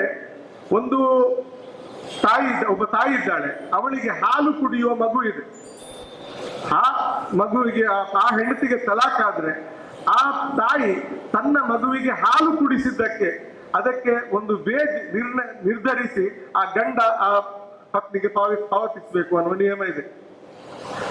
ಇನ್ನು ಪತ್ನಿಯಾಗಿರುವಾಗ ಇರುವ ಜವಾಬ್ದಾರಿಗಳು, ಗಂಡನಿಗಾಗಿ ಅಡುಗೆ ಮಾಡುವಂತಹ ಜವಾಬ್ದಾರಿ ಮುಸ್ಲಿಂ ಹೆಂಡತಿಗೆ ಇಲ್ಲ. ಗಂಡನ ಬಟ್ಟೆ ತೊಳೆಯುವಂತಹ ಜವಾಬ್ದಾರಿ, ಇದು ಲಿಖಿತ ಕಾನೂನು ಇಸ್ಲಾಮಿನ. ಗಂಡನ ಬಟ್ಟೆ ತೊಳೆಯುವಂತಹ ಜವಾಬ್ದಾರಿ ಮುಸ್ಲಿಂ ಪತ್ನಿಯ ಮೇಲೆ ಇಲ್ಲ. ಮಾತ್ರ ಅಲ್ಲ, ಸ್ವತಃ ತನ್ನ ಉಡುಗೆ ತೊಡುಗೆಗಳನ್ನು ತೊಳೆಯುವ ಜವಾಬ್ದಾರಿ ಅವಳ ಮೇಲೆ ಇಲ್ಲ, ಅದು ಗಂಡನ ಜವಾಬ್ದಾರಿ. ಸ್ವತಃ ತನಗಾಗಿ ಅಡುಗೆ ಮಾಡುವ ಹೊಣೆಗಾರಿಕೆ ಅವಳ ಮೇಲೆ ಇಲ್ಲ, ಅದು ಅವನ ಜವಾಬ್ದಾರಿ. ಅನ್ನ, ವಸ್ತ್ರ, ವಸತಿ ಈ 3 ಗಂಡನ ಜವಾಬ್ದಾರಿ. ಅವಳು ತನಗಾಗಿ ಕುಕ್ ಮಾಡಿದ್ರೆ ಅದರ ವೇಜನ್ನು ಅವನು ಪಾವತಿಸಬೇಕು ಮತ್ತು ಅವಳು ಅವನಿಗಾಗಿ ಕುಕ್ ಮಾಡಿದ್ರೆ ಅದರ ವೇಜನ್ನು ಅವಳು ಪ್ರತ್ಯೇಕವಾಗಿ ಪಾವತಿಸಬೇಕು ಪತ್ನಿಯಾಗಿರುವಾಗ. ಇದು ಇಸ್ಲಾಮಿನ ನಿಯಮ. ನಾವು ಈ ಇಸ್ಲಾಮಿನ ನಿಯಮಗಳನ್ನು ಇವತ್ತು ಏನಾಗಿದೆ ಅಂತ ಹೇಳಿದ್ರೆ ಮುಸ್ಲಿಮರೇ ಹೊಣೆಗಾರರು ಅದಕ್ಕೆ. ಈ ನಿಯಮಗಳನ್ನೆಲ್ಲ ಪಾಲಿಸಿ ಇವುಗಳನ್ನೆಲ್ಲ ಕಡೆಗಣಿಸಿ ಪತಿ ದೇವೋಭವ ಅನ್ನುವಂತಹ ಸಿಸ್ಟಮ್ ಅನ್ನು ಪತಿ ಏನ್ ಹೇಳ್ತಾನೆ ಹಾಗೆ ಪಾಲಿಸಬೇಕು ಹೆಣ್ಣು. ಅದಕ್ಕೆ ಉರ್ದುವಿನಲ್ಲಿ ಕೆಲವು ಪದಗಳನ್ನು ಆವಿಷ್ಕರಿಸಿದ್ದಾರೆ. ಶೋಹರ್ ಮಜಾಜಿ ಖುದಾ ಹೋತಾ ಹೈ ಅಂತ ಅನೇಕ ವಿದ್ವಾಂಸರು ಹೇಳೋದನ್ನು ಕೇಳಿದ್ದೇನೆ. ಈ ಮಜಾಜಿ ಖುದಾದ ಕಾನ್ಸೆಪ್ಟ್ ಇಸ್ಲಾಮಿನಲ್ಲಿ ಇಲ್ಲ. ಇಸ್ಲಾಮಿನ ವಿವಾಹ ಪದ್ಧತಿಯನ್ನು ನೋಡಿ ನೀವು, ಗಂಡನ ಕಾಲು ಹಿಡಿಯುವ ಸಿಸ್ಟಮ್ ಇಸ್ಲಾಮಿನಲ್ಲಿ ಇಲ್ಲ. ಗಂಡನ ಮುಂದೆ ತಲೆಬಾಗುವಂತಹ ಯಾವುದೇ ಹೊಣೆಗಾರಿಕೆ ಹೆಂಡತಿಯ ಮೇಲೆ ಇಲ್ಲ. ಅವರು ಈಕ್ವಲ್ ಪಾರ್ಟ್ನರ್ಸ್ ಒಂದು ಕಾಂಟ್ರಾಕ್ಟ್ ನಲ್ಲಿ. ಈ ರೀತಿ ಸಮಸ್ಯೆ ಆಗಿರುವುದು ಏನಂತ ಹೇಳಿದ್ರೆ, ಇಸ್ಲಾಂ ಧರ್ಮ ಏನು, ಇಸ್ಲಾಂ ಧರ್ಮದಲ್ಲಿರುವ ಮಹಿಳೆಯರ ಹಕ್ಕುಗಳೇನು, ಇದನ್ನೆಲ್ಲ ವ್ಯಾಖ್ಯಾನಿಸುವ ಕೆಲಸವನ್ನು ಪುರುಷರು ಮಾಡ್ತಾ ಇರುತ್ತೆ. ಥಿಯಾಲಜಿಯಲ್ಲಿ, ಜುರಿಸ್ಪ್ರುಡೆನ್ಸ್ ನಲ್ಲಿ ಮಹಿಳೆಯರು ಮುಂದೆ ಬಂದರೆ ಅವರು ಇಸ್ಲಾಂ ಧರ್ಮದ ಮೂಲ ಸೋರ್ಸ್ಗಳನ್ನು ಅಧ್ಯಯನ ಮಾಡಿದ್ರೆ ಪರಿಸ್ಥಿತಿ ಬದಲಾಗ್ತದೆ. ಇತ್ತೀಚೆಗೆ ಬಹಳ ಒಂದು ಶಾಕಿಂಗ್ ಇನ್ಫಾರ್ಮೇಶನ್, ಕ್ಯಾಂಬ್ರಿಡ್ಜ್ ಯೂನಿವರ್ಸಿಟಿಯ ಸ್ಕೂಲ್ ಆಫ್ ಇಸ್ಲಾಮಿಕ್ ಸ್ಟಡೀಸ್ ನಿಂದ ಒಬ್ಬರು ಮೊಹಮ್ಮದ್ ಅಕ್ರಮ್ ನದ್ವಿ ಅನ್ನುವರು, ಅವರು ಇದೇ ಭಾರತದಲ್ಲಿ ಕಲಿತು ವೆಸ್ಟ್ಗೆ ಹೋದವರು, ಅಲ್ಲಿ ತಮ್ಮ ಬುದ್ಧಿಯ ಬಾಗಿಲುಗಳನ್ನು ತೆರೆದು ಒಂದು ಹೊಸ ಪ್ರಪಂಚವನ್ನು ನೋಡಿ ಒಂದು ಹೊಸ ಪ್ರಪಂಚವನ್ನು ಸೃಷ್ಟಿ ಮಾಡಿದರು. ನಮ್ಮಲ್ಲಿ ಪ್ರವಾದಿ ಮುಹಮ್ಮದ್ ಸಲ್ಲಲ್ಲಾಹು ಅಲೈಹಿ ವಸಲ್ಲಂ ಅವರ ವಚನಗಳನ್ನು ಸಂಗ್ರಹಿಸಿಕೊಟ್ಟ ದೊಡ್ಡ ದೊಡ್ಡ ವಿದ್ವಾಂಸರ ಒಂದು ಪಟ್ಟಿ ಇದೆ. ಇಮಾಮ್ ಬುಖಾರಿ, ಇಮಾಮ್ ಮುಸ್ಲಿಂ, ಇಮಾಮ್ ತಿರ್ಮಿಜಿ, ಇವರನ್ನು ಮುಹದ್ದಿಸೀನ್ಗಳು ಅಂತ ಕರೀತೇವೆ ನಾವು, ಮುಹದ್ದಿಸೀನ್ ಅಂತ. ಇವರ ದೊಡ್ಡ ಪಟ್ಟಿ ಇದೆ ಮತ್ತು ಅವರು ಎಲ್ಲ ಇಡೀ ಸಮುದಾಯಕ್ಕೆ ಪರಿಚಿತರು. ಎಲ್ಲ ವಿದ್ವಾಂಸರು ಅವರ ಹೆಸರು ಹೇಳ್ತಾರೆ, ಅವರ ಕಥೆಗಳನ್ನು ಹೇಳ್ತಾರೆ, ಅವರನ್ನು ಗೌರವಿಸ್ತಾರೆ. ಈ ಅಕ್ರಮ್ ನದಿಯವರು ಏನ್ ಮಾಡಿದ್ರು ಅಂತ ಹೇಳಿದ್ರೆ, ಈ ಮುಹದ್ದಿಸೀನ್ಗಳಿಗೆ ಪರ್ಯಾಯವಾಗಿ ಇದೇ ಕೆಲಸವನ್ನು ಮಾಡಿದ ಮುಸ್ಲಿಂ ಮಹಿಳೆಯರು ಇಸ್ಲಾಮಿ ಇತಿಹಾಸದಲ್ಲಿ ಎಷ್ಟು ಮಂದಿ ಇದ್ದಾರೆ ಅಂತ ಒಂದು ಸಂಶೋಧನೆ ನಡೆಸಿದ್ರು. ಬಿಬಿಸಿಯ ಎಕ್ಸ್ ಕರೆಸ್ಪಾಂಡೆಂಟ್ ಆಗಿದ್ದಂತ ಕೆರೆನ್ ಆರ್ಮ್ಸ್ಟ್ರಾಂಗ್ ರೊಂದಿಗೆ ಅವರೊಂದು ಸಂವಾದ ನಡೆಯಿತು. ಅವರು ಇದೇ ಪ್ರಶ್ನೆ ಕೇಳಿದ್ರು, ನಾನು ಇಂಥ ಒಂದು ಸಂಶೋಧನೆ ನಡೆಸಿದ್ದೇನೆ, ಜಡ್ಜುಗಳಿಗೆ, ಮುಸ್ಲಿಂ ಜಡ್ಜುಗಳಿಗೆ ಶಿಕ್ಷಕಿಯರಾಗಿದ್ದಂತಹ ಮುಸ್ಲಿಂ ಮಹಿಳೆಯರ ಬಗ್ಗೆ ನಿಮ್ಮ ಪ್ರಕಾರ ನನಗೆ ಎಷ್ಟು ಮಂದಿ ಸಿಕ್ಕಿರ್ಬೋದು ಇಸ್ಲಾಂ ಇತಿಹಾಸದಲ್ಲಿ ಅಂತಹ ಮಹಿಳೆಯರು? ಅವರದ್ದು ಒಂದು 100 ಮಂದಿ ಸಿಕ್ಕಿದ್ರೆ ನಿಮಗೆ, ಅವರದ್ದು 9,000 ಮಂದಿ ಸಿಕ್ಕಿದ್ದಾರೆ ನನಗೆ. ಮತ್ತು ಅವರ ಇಡೀ ಇತಿಹಾಸವರು ಅವರಿಗೆ ಸಂಬಂಧಿಸಿದಂತ ಇನ್ಫಾರ್ಮೇಶನ್ ಅನ್ನು ನಾನು 40 ವಾಲ್ಯೂಮ್ಗಳಲ್ಲಿ ಕಂಪೈಲ್ ಮಾಡ್ತಾ ಇದ್ದೇನೆ. ಸೊ ಅದೊಂದು ಹೊಸ ಪ್ರಪಂಚ ಅದು. ಸೊ ನಮ್ಮಲ್ಲಿ ಏನಾಗಿದೆ ಅಂತ ಹೇಳಿದ್ರೆ, ಪುರುಷರು ಎಷ್ಟೇ ನಿಷ್ಪಕ್ಷಪಾತಿಗಳಾಗಿದ್ದರು, ಕಾನೂನು ಮಹಿಳೆಯರಿಗೆ ಸಂಬಂಧಿಸಿದಂತಹ ಕಾನೂನು ಯಾವ ಪುರುಷನಿಗೆ ಅಷ್ಟು ಔದಾರ್ಯ ಇದೆ, ನನಗಾಗಿ ಕುಕ್ ಮಾಡುವ ಜವಾಬ್ದಾರಿ ನನ್ನ ಹೆಂಡತಿಯದ್ದು ಅಲ್ಲ ಅಂತ ಒಪ್ಪಿಕೊಳ್ಳುವಂತಹ ಎದೆಗಾರಿಕೆ ಅಥವಾ ಔದಾರ್ಯ ಯಾವ ಪುರುಷನಲ್ಲಿದೆ? ಇದನ್ನು ಮಹಿಳೆಯರು ಮಾಡಬೇಕು, ಅವರ ಕರ್ತವ್ಯ. ಮಹಿಳಾ ಜೂರಿಸ್ಟ್ಗಳು, ಮಹಿಳಾ ಥಿಯಾಲಜಿಯನ್ಗಳು ನಮ್ಮಲ್ಲಿ ದೊಡ್ಡ ಸಂಖ್ಯೆಯಲ್ಲಿ ಬಂದಾಗ, ಅಂದ್ರೆ ಪ್ರವಾದಿ ಮೊಹಮ್ಮದರ ಕಾಲದಲ್ಲಿ ಸಲ್ಲಲ್ಲಾಹು ಅಲೈಹಿ ವಸಲ್ಲಂ, ಒಂದು ಉದಾಹರಣೆ, ಇಲ್ಲಿ ನಾವು ವರದಕ್ಷಿಣೆಯ ಬಗ್ಗೆ ಕೂಗಾಡ್ತೇವೆ. ಪ್ರವಾದಿಯ ಕಾಲದಲ್ಲಿ ಮತ್ತು ಅವರ ನಿಕಟೋತ್ತರ ಕಾಲದಲ್ಲಿ ವಧುದಕ್ಷಿಣೆಯ ಸಮಸ್ಯೆ ಅದೊಂದು ಸಾಮಾಜಿಕ ಸಮಸ್ಯೆಯಾಗಿ ಮಾರ್ಪಟ್ಟಿತ್ತು. ಲೆಕ್ಕ ಇಲ್ಲದಷ್ಟು ಜನರು ಮಹರ್ ಕೇಳುದು ಹುಡುಗಿಯರ ಕಡೆಯವರು. ಸೊ ಹಜರತ್ ಉಮರ್ ರದಿಯಲ್ಲಾಹು ಅನ್ಹು, ಪ್ರವಾದಿ ಮೊಹಮ್ಮದ್ ಸಲ್ಲಲ್ಲಾಹು ಅಲೈಹಿ ವಸಲ್ಲಂ ಅವರ 2ನೇ ಉತ್ತರಾಧಿಕಾರಿ, ಪ್ರವಾದಿಯ ಸಂಗಾತಿಯಾಗಿದ್ದವರು, ಅವರು ಹೇಳಿದ್ರು, ಇದು ದೊಡ್ಡ ಸಮಸ್ಯೆ ಆಗ್ತಾ ಇದೆ ಸಮಾಜದಲ್ಲಿ. ಹೆಣ್ಣಿನ ಕಡೆಯವರು ಕಂಡಾಪಟ್ಟ ಇದು ಅಮಿತವಾಗಿ ಅನ್ಲಿಮಿಟೆಡ್ ಆಗಿ ಇದನ್ನು ಕೇಳ್ತಾ ಇದ್ದಾರೆ, ಮಹರನ್ನು ಕೇಳ್ತಾ ಇದ್ದಾರೆ. ಇದನ್ನು ನಾನು ಸ್ಟಾಪ್ ಮಾಡಿಸ್ತೇನೆ, ಮಹರಿಗೆ ಒಂದು ಲಿಮಿಟ್ ಮಾಡಬೇಕು ನಾವು ಅಂತ. ಆಗ ಒಬ್ಬ ಮಹಿಳೆ ಎದ್ದು ಕೇಳಿದ್ರು, ಇವತ್ತು ನೀವು ಇದನ್ನು ಊಹಿಸಲಿಕ್ಕೆ ಸಾಧ್ಯ ಇಲ್ಲ, ನಾವು ಮತ್ತೆ ಆ ವಾತಾವರಣವನ್ನು ಸೃಷ್ಟಿ ಮಾಡಬೇಕಾಗಿತ್ತು. ಆ ಮಹಿಳೆ ಕೇಳಿದ್ಲು, ಕುರಾನ್ನಲ್ಲಿ ಒಂದು ಕಡೆ ಇದೆ, ನೀವು ಮದುವೆ ಆಗುವಾಗ ಮತ್ತು ಅದರ ನಂತರ ಒಬ್ಬ ಮಹಿಳೆಗೆ ಬೆಟ್ಟದಷ್ಟು ಚಿನ್ನ ಕೊಟ್ಟಿದ್ದು, ಕಿಂತಾರನ್ನು ಕೊಟ್ಟಿದ್ರು ಕೂಡ ವಿಚ್ಛೇದನೆ ಮಾಡುವಾಗ ಅದನ್ನು ವಾಪಸ್ ಪಡಿಬಾರ್ದು ಅಂತ. ಅದರ ಅರ್ಥ ಏನು? ಮಹರ್ನ ರೂಪದಲ್ಲಿ ಮಹಿಳೆಗೆ ಬೆಟ್ಟದಷ್ಟು ಚಿನ್ನವನ್ನು ಕೊಡಬಹುದು ಅಂತ ಕುರಾನ್ನಲ್ಲಿ ಇದೆ ಅಂತಲ್ಲ ಅರ್ಥ. ನೀವು ಯಾರು ಅದನ್ನು ತಡಿಲಿಕ್ಕೆ, ಅದಕ್ಕೆ ಮಿತಿ ಹೇರಲಿಕ್ಕೆ? ಮಹಿಳೆಯ ಹಕ್ಕು ಅದು ಮಹರ್ ಅನ್ನೋದು. ಮತ್ತು ಕುರಾನ್ನಲ್ಲಿ ಇದೆ, ನೀವು ಬೆಟ್ಟದಷ್ಟು ಚಿನ್ನವನ್ನು ಕೊಟ್ಟಿದ್ದು ಹಿಂಪಡೆಯಬಾರದು ಅಂತ. ಸೊ ಅದರ ಅರ್ಥ ಬೆಟ್ಟದಷ್ಟು ಚಿನ್ನವನ್ನು ಕೂಡ ಮಹಿಳೆಯರು ಕೇಳ್ಬೋದು ಅಂತ, ನಿಮ್ಗೆ ಹಕ್ಕಿಲ್ಲ ಅದನ್ನು ತಡಿಲಿಕ್ಕೆ ಅಂತ. ಆಗ ಹಜರತ್ ಉಮರ್ ಅವರು ಕ್ಷಮೆ ಯಾಚಿಸಿದ್ರು. ಈ ಆಯಾಮ ನನ್ನ ಗಮನದಲ್ಲಿರಲಿಲ್ಲ, ಇದನ್ನು ನನ್ನ ಗಮನಕ್ಕೆ ತಂದದಕ್ಕೆ ನಿಮಗೆ ಕೃತಜ್ಞತೆಗಳು. ನನ್ಗೆ ಅನಿಸಿತು, ಈ ಪುರಾಣಿನ ಈ ವಾಕ್ಯ ಈಗ ತಾನೇ ಅವತೀರ್ಣ ಆಯಿತು ಅಂತ ಅನಿಸಿತು ನನಗೆ ನೀವು ಮಾತಾಡುವಾಗ. ಸೊ ಆ ರೀತಿಯ ಮಹಿಳೆಯರು ನಮ್ಮ ಸಮಾಜದಲ್ಲಿ ಹುಟ್ಟಿಕೊಂಡ್ರೆ ಈ ಸಮಸ್ಯೆಗಳು ಬಗೆಹರಿತು. ಮಹಿಳೆಯರ ಹಕ್ಕು ಅನ್ನೋದು ಪುರುಷರು ಹೋರಾಡಿ ಉದಾರವಾಗಿ ಕೃಪೆ ತೋರಿ ಅವರ ಮೇಲೆ ಅವರಿಗೆ ಉಡುಗೊರೆಯಾಗಿ ಕೊಡಬೇಕಾದ ವಸ್ತು ಅಲ್ಲ. ಮಹಿಳೆಯರ ಹಕ್ಕುಗಳನ್ನು ಮಹಿಳೆಯರೇ ಸಂಪಾದಿಸಬೇಕು. ಪುರುಷರು ಉದಾರವಾಗಿ ಕೊಡುವುದಿಲ್ಲ, ಪುರುಷರನ್ನು ನಿರ್ಬಂಧಿಸಬೇಕು ಮಹಿಳೆಯರ ಹಕ್ಕುಗಳನ್ನು ಅವರಿಗೆ ಕೊಡ್ಲಿಕ್ಕೆ. ಮೂರ್ಖರು ಮಾಡುವಂತ ಯಾವುದಾದ್ರೂ ಮೂರ್ಖ ಕೃತ್ಯವನ್ನು ದೇಶ ಇಡೀ ಚರ್ಚಿಸಬೇಕಾಗಿಲ್ಲ. ಇಸ್ಲಾಂ ಧರ್ಮದಲ್ಲಿ ಅಂತಹ ಸಿಸ್ಟಮ್ ಇಲ್ಲ. ಮಗುವಿಗೆ ಹಾಲು ಕೊಡಿಸುವ ಮುಂಚೆ ಬಾಂಗ್ ಕೊಡ್ಬೇಕು, ಮತ್ತು ಬಾಂಗ್ ಕೊಡ್ಲಿಕ್ಕೆ ಮೌಲ್ವಿ ಸಾಬರು ಬರಬೇಕು. ಪೌರೋಹಿತ್ಯಕ್ಕೆ ಚಿಕ್ಕಾಸಿನ ಬೆಲೆ ಕೊಡದ ಧರ್ಮ ಇಸ್ಲಾಂ ಧರ್ಮ. ಮದುವೆಯಲ್ಲಿ ಕೂಡ ಪುರೋಹಿತನಿಗೆ ಯಾವ ರೋಲ್ ಕೂಡ ಇಸ್ಲಾಂನಲ್ಲಿಲ್ಲ. ಪುರುಷ ಇರ್ತಾನೆ ಮತ್ತು ಮಹಿಳೆಯ ಪರವಾಗಿ ಅವಳ ಪ್ರತಿನಿಧಿ ಇರ್ತಾರೆ, ಮತ್ತು ಅವರ ಮಧ್ಯೆ ಒಡಂಬಡಿಕೆ ನಡೀತದೆ. ಇಂತಿಷ್ಟು ಮಹರ್ ಇದೆ ಮತ್ತು ಇಂತಹ ಷರತ್ತುಗಳಿವೆ, ಅದರ ಪ್ರಕಾರ ನೀವು ಒಪ್ತೀರಾ ಅಂತ. ಇಬ್ಬರು ಒಪ್ಪಿದ್ರೆ ಮದುವೆ ಮುಗೀತಷ್ಟೇ. ಅಲ್ಲಿ ಯಾವ ಸಂಪ್ರದಾಯ ಅಥವಾ ರಿಚುವಲ್ಸ್ ಏನಿಲ್ಲ ಅದರಲ್ಲಿ. ಮತ್ತು ಅಲ್ಲಿ ಪುರೋಹಿತರಿಗೆ ಪಾತ್ರ ಇಲ್ಲ. ಈ ನೀವು ಹೇಳಿದಂತ ಇನ್ಸಿಡೆಂಟ್ ಅದನ್ನು ನಾನು ಇಗ್ನೋರ್ ಮಾಡಿದ್ದೆ. ಯಾಕಂತ ಹೇಳಿದ್ರೆ ಇಂತಹ ಎಷ್ಟೋ ಘಟನೆಗಳು ಎಲ್ಲ ಸಮಾಜಗಳು ನಡೀತವೆ. ಯಾವುದೋ ಆರ್ಥಿಕ ಲಾಭಕ್ಕಾಗಿ ಸ್ವಂತ ಮಗುವನ್ನು ದೇವಸ್ಥಾನಕ್ಕೆ ಹೋಗಿ ಬಲಿ ಕೊಟ್ಟಂತಹ, ರುಂಡ ಕತ್ತರಿಸಿದಂತಹ ಘಟನೆಗಳೆಲ್ಲ ಇವೆ. ಅವುಗಳನ್ನೆಲ್ಲ ನಾವು ಇಡೀ ಸಮಾಜವನ್ನು ಪ್ರತಿನಿಧಿಸುವ ಘಟನೆ ಅಂತ ತೆಗೆದುಕೊಂಡು ಇಡೀ ಸಮಾಜದ ಬಗ್ಗೆ ಚರ್ಚಿಸುವಂತ ಅಗತ್ಯ ಇಲ್ಲ. ಇವೆಲ್ಲ ಎಬರೇಷನಲ್ ಘಟನೆಗಳು, ಮಾರ್ಜಿನಲ್ ಆಗಿ ನಡೆಯುವಂತದ್ದು. ಅದನ್ನು ಎಲ್ಲರಿಗೂ ಗೊತ್ತಿದೆ ಅದು ತಪ್ಪು ಅಂತ. ಅದಕ್ಕಾಗಿ ಯಾವುದೇ ಫತ್ವಾದ ಅಗತ್ಯ ಇಲ್ಲ. ಇದು ತಪ್ಪು ಅಂತ ಕಾಮನ್ ಸೆನ್ಸ್. ಮನುಷ್ಯನ ಆತ್ಮಸಾಕ್ಷಿಗೆ ವಿರುದ್ಧವಾದಂತಹ ಯಾವುದೂ ಕೂಡ ಇಸ್ಲಾಂ ಧರ್ಮದಲ್ಲಿ ಇಲ್ಲ. ಆತ್ಮಸಾಕ್ಷಿಗೆ ವಿರುದ್ಧವಾದದ್ದು ಕಂಡ್ರೆ ನೀವು ಹೇಳಿ ಅದು ಇಸ್ಲಾಂ ಧರ್ಮದಲ್ಲಿ ಇಲ್ಲ ಅಂತ ಪೂರ್ವಭಾವಿಯಾಗಿ ನಾನು ಬರೆದು ಕೊಡ್ತೇನೆ. ನಮ್ಮ ದೇಶದಲ್ಲಿ ಹಲವಾರು ಜಾತಿ ಉಪಜಾತಿ, ಇನ್ನು ನೋಡಿ ನೀವು ಹೇಳಿದ ಶಾಯಿರಾ ಬಾನು ಕೇಸ್ ಆಗಲಿ, ಈ ಕೋರ್ಟಿಗೆ ಹೋಗುವ ಮಹಿಳೆಯರು ಕೋರ್ಟಿಗೆ ಹೋಗಿ ಒಂದು ಕಾನೂನು ಬಂತು ಅಂತ ಹೇಳಿಸುವ, ತಲಾಖ್ ಕೊಡಬಾರದು ಇನ್ನು ಅಂತ. ತಲಾಕ್ ನಿಷೇಧ ಆಯ್ತು, 3 ತಲಾಕು ನಿಷೇಧ ಆಯ್ತು, ಎಲ್ಲ ತರ ಬಗೆಯ ತಲಾಖಗಳು ನಿಷೇಧ ಆಯ್ತು. ನೀವು ಸ್ವಲ್ಪ ಇಮ್ಯಾಜಿನ್ ಮಾಡಿ, ತಲಾಕ್ ನಿಷಿದ್ಧ, ಆದ್ದರಿಂದ ನಾನು ನನ್ನ ಪತ್ನಿಗೆ ವಿಧೇಯನಾಗಿ ಬದುಕ್ತೇನೆ ಅಂತ ಎಲ್ಲರೂ ಬದುಕ್ತಾರೆ. ಪತ್ನಿಯನ್ನು ಬಿಡ್ಬೇಕಾದ್ರೆ ನೋಡಿ, ಕಾನ್ಸ್ಟಿಟ್ಯೂಷನ್ ಅಥವಾ ಲಾ ಅನ್ನೋದು, bringing law home is like bringing bull to the china shop ಅಂತ. ಮನುಷ್ಯರು ತಮ್ಮ ನಿತ್ಯದ ಜೀವನದಲ್ಲಿ ಏನೆಲ್ಲ ಮಾಡಬೇಕು ಏನೆಲ್ಲ ಮಾಡಬಾರದು ಅಂತ ತೀರ್ಮಾನಿಸಲಿಕ್ಕೆ ಕಿಸೆಯಲ್ಲಿ ಕಾನೂನು ಪುಸ್ತಕವನ್ನು ಇಟ್ಟುಕೊಂಡಿರುವುದಿಲ್ಲ. ಬೆಳಿಗ್ಗೆ ಎದ್ದ ಕೂಡಲೇ ಕಾನೂನು ಪುಸ್ತಕ ನೋಡುದು, ಇವತ್ತು ಏನ್ ತಿನ್ಬೋದು ಏನ್ ತಿನ್ನಬಾರದು ಅಂತ, ಪತಿಯೊಂದಿಗೆ ಹೇಗೆ ವರ್ತಿಸಬೇಕು, ಇದು ಬಾಲಿಶವಾದಂತಹ ಆರ್ಗ್ಯುಮೆಂಟ್. ಕಾನೂನಿನಿಂದ ಸಮಸ್ಯೆ ಪರಿಹಾರ ಆಗುದಿದ್ರೆ ಡೌರಿಯ ಸಮಸ್ಯೆಯಿಂದ ಭಾರತ ಮುಕ್ತ ಆಗ್ಬೇಕಿತ್ತು. ಎಷ್ಟು ಕಠಿಣ ಕಾನೂನು ಇದೆ ಡೌರಿಯ ವಿರುದ್ಧ. ಆದ್ರೆ ಇದು ಬಳಕೆಯಾಗುವುದು ಯಾವಾಗ? ಗಂಡ ಹೆಂಡತಿಯ ಮಧ್ಯೆ ಜಗಳ ನಡೆದಾಗ ಗಂಡನಿಗೆ ಬುದ್ಧಿ ಕಲಿಸಲಿಕ್ಕಾಗಿ. ಅವ ಪಾಪ 1 ಪೈಸೆ ಕೇಳಿರುವುದಿಲ್ಲ. ಜೀವನ ಇಡೀ ಹೆಂಡತಿಯನ್ನು ಸಾಕಿದವರ ವಿರುದ್ಧ ಹೆಂಡತಿ ಹೋಗಿ ವಕೀಲರ ಹತ್ರ ಹೋಗ್ತಾರೆ, ನನ್ಗೆ ಸಪರೇಟ್ ಆಗ್ಬೇಕಂತ. ಹಾಗಾದ್ರೆ ಕೆಲಸ ಮಾಡು, ಡೌರಿ ಕೇಸ್ ಹಾಕುವ ಅಂತ ಮಾನ್ಯ ವಕೀಲರು ಕೊಡುವಂತಹ ಗೌರವಾನ್ವಿತ ಸಲಹೆ. ಸೊ ಇದರ ದುರ್ಬಳಕೆ ಆಗಿದೆ ಹೊರತು ಡೌರಿಯಿಂದ ಸಮಾಜವನ್ನು ಮುಕ್ತ ಮಾಡಲಿಕ್ಕೆ ಡೌರಿ ವಿರೋಧಿ ಕಾನೂನಿನಿಂದ ಹೆಚ್ಚೇನು ಉಪಯೋಗ ಆಗಿಲ್ಲ. ಲಂಚದ ವಿರುದ್ಧ ಕಾನೂನು ಇಲ್ವಾ?